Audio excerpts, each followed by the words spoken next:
नमस्कार, स्वागत है आपका। आप देख रहे हैं 37। मैं हूं आपके साथ वैभव सिंह। भ्रष्टाचार के खिलाफ बुलंद आवाज।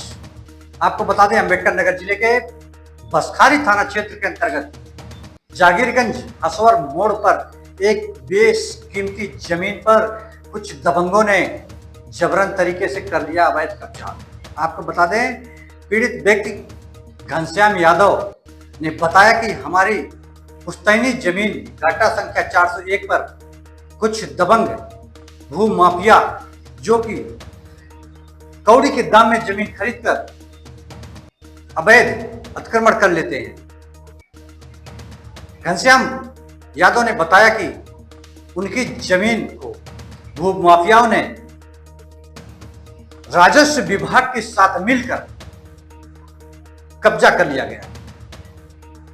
देखिए क्या कुछ कहते हैं पीड़ित घनश्याम यादव। उन्होंने यह भी आरोप लगाया है कि उत्तर प्रदेश की सरकार में योगी आदित्यनाथ जैसी सरकार जिसकी हो, जिस राज्य में हो, उस राज्य में ऐसे भ्रष्ट लोग और भूमाफिया कहां तक टिक पाएंगे।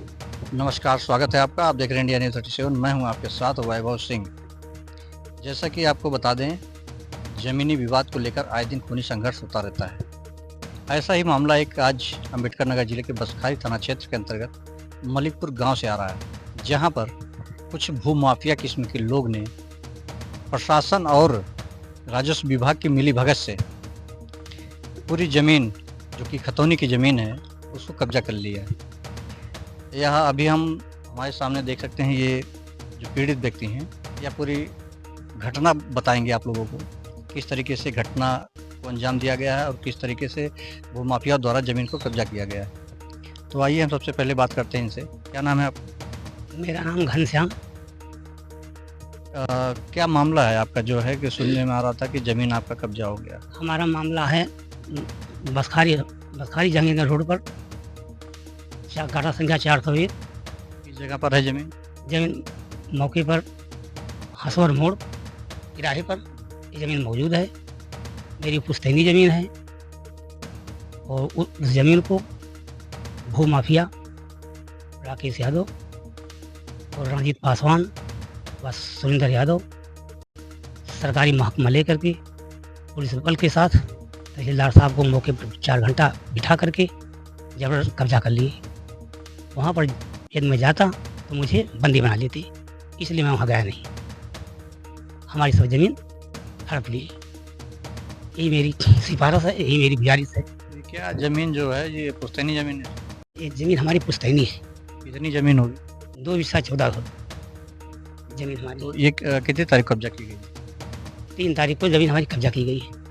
ये जो कब्जा किया गया है, कौन लोग हैं और क्यों कब्जा की? ये ज़मीन पीछे ज़मीन दूसरे की ज़मीन उन्होंने लिखवाया है बैनामा, उसी के आड़ में हमारी ज़मीन कब्जा की ये लोग। तहसीलदार साहब को मौके पर बुला करके बिना पैमाइश की जबरन कब्जा कर लिया। कोई मुकदमा चल रहा था?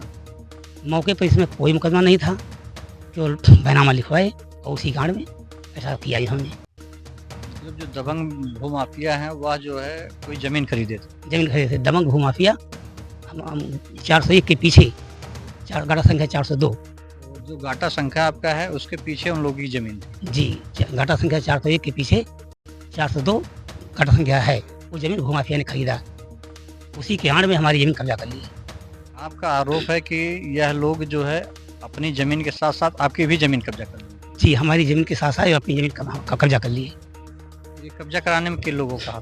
कब्जा कराने में राजस्व टीम को लेकर के तहसीलदार साहब टांडा और भूमाफिया राकेश यादव, रणजीत पासवान और सुरेंद्र यादव, सभी लोग मिल करके काफ़ी आदमियों को ला करके जबरन कब्जा कर लिए गुंडे की बदौलत। आपने उच्च अधिकारियों से इसके लिए जो है इस घटना को अवगत कराया? उच्च अधिकारी को मैंने जिलाधिकारी महोदय के यहाँ एप्लीकेशन लेकर के गया। जिलाधिकारी महोदय ने हमारी एप्लीकेशन को नहीं लिया, हमें वापस कर दिए। और बार बार मैं हर अधिकारी के पास पहुँचता रहा, एप्लीकेशन देता रहा, अवगत कराता रहा, मौके पर कोई सुनवाई नहीं हुई। अभी आप क्या चाहते हैं? मैं न्याय के लिए परेशान हूँ और मैं न्याय चाहता हूँ। न्याय अगर आपको यहाँ जिला स्तर से नहीं मिलता है तो आप क्या करेंगे? जिला स्तर से न्याय मुझको नहीं मिलता है तो मैं फिर कोर्ट का शरण लूँगा, हाई कोर्ट तक जाऊँगा कोशिश करके। आप लोग देख सकते हैं यह पीड़ित व्यक्ति, आप जो है खतौनी दिखाइए, दिखाइए, और उच्च अधिकारी हो सकता है देखें इसको, तो आप अपनी जो खतौनी है आप अपनी बात रखिए। हमारी आपका कौन सा ये घाटा संकट है? एक है ये 401 घाटा संख्या। घनश्याम आपका नाम है? क्या हमारा नाम इसी जमीन पर कब्जा किया गया है। कब्जा किया गया है। अच्छा, ये क्या है? उसका ही नक्शा है। ये नक्शा है। अब आप लोग देख सकते हैं यह जो है ये जमीनी विवाद अभी 3 तारीख को यहाँ पे घटना घटित हुई है। दबंगों द्वारा जो भूमाफिया किस्म के लोग हैं उनके द्वारा जमीन पर कब्जा की गई है और पीड़ित व्यक्ति बराबर जो है प्रशासन से न्याय की गुहार लगा रहा है कि जल्द से जल्द इनको न्याय मिले, नहीं तो बड़ी घटना अगर होती है तो इसका जिम्मेदार शासन प्रशासन होगा। ऐसे दबंग भूमाफियाओं के खिलाफ सरकार की जो रणनीति चल रही है, आखिर ऐसे भूमाफियाओं को क्यों छूट मिल रही है, यह भी एक जो उत्तर प्रदेश की सरकार है एक प्रश्न चिन्ह है कि ऐसे भूमाफियाओं के ऊपर कठोर से कठोर कार्रवाई क्यों नहीं हो रही है। ये भी पीड़ित का यह भी आरोप है कि ये भूमाफिया है यह तमाम ऐसे ज़मीन को लेते हैं जिसमें कोई ना कोई पीड़ित व्यक्ति उस चक्की में, ये भूमाफियाओं की चक्की में पीसे जाते हैं और बेशकीमती जो ज़मीन होती है उसको कौड़ियों के भाव ये लोग खरीदते हैं और फिर बाद में प्रशासन के मिलीभगत से, राजस्व विभाग के मिलीभगत से ज़मीन पर कब्जा कर लेते हैं। अभी यह ताज़ा मामला आप यह वीडियो में देख सकते हैं। यह बेशकीमती ज़मीन है जो कि जहांगीरगंज रोड पर स्थित है। इस ज़मीन पर किस तरीके से राजस्व विभाग की मिलीभगत से कब्जा कर लिया गया है। पीड़ित जो है इधर उधर न्याय के लिए गुहार लगा रहा है। आप कुछ और कहना चाहते हैं? मुझे केवल न्याय चाहिए और कुछ नहीं। फिर से इसकी पैमाइश हो राजस्व टीम के द्वारा और सीमांकन करके न्याय को देखते हुए हमारी जमीन हमको वापस दिलाई जाए। ये भूमाफियाओं का साथ जो है, जो आपको क्या लग रहा है भूमाफियाओं का साथ जो है राजस्व विभाग ने दिया है? हाँ, भूमाफियों का साथ राजस्व विभाग ने दिया है। मुख्य रूप से तहसीलदार साहब टांडा उसको साथ दे करके जमीन कब्जा करवा दिए। आपको बता दें जो तहसीलदार हैं, तहसीलदार से जब पत्रकार से बात होती है तो तहसीलदार साफ इनकार कर देते हैं कि हम इस विषय में कोई बात नहीं करना चाहते हैं, आप उच्च अधिकारी से जाकर बात करिए। अगर तहसीलदार नहीं बात करना चाहते तो वहाँ पर कब्जा कराने क्यों गए? अगर यह कब्जा कराने गए हैं 2 घंटे 4 घंटा वहाँ बैठ सकते हैं तो जवाब भी दे सकते हैं। पब्लिक को अगर यह जवाब नहीं देंगे तो कौन देगा? क्या उच्च अधिकारी सब हर मामले में उच्च अधिकारी जांच करेंगे और जवाब देंगे? इनका कोई फर्ज नहीं बनता है?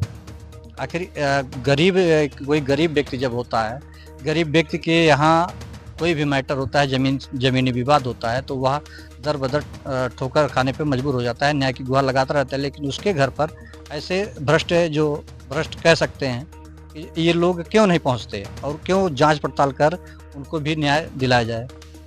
आखिर कहीं ना कहीं यह मुद्दा कहीं और इशारा कर रहा है। फिलहाल जांच पड़ताल जारी है।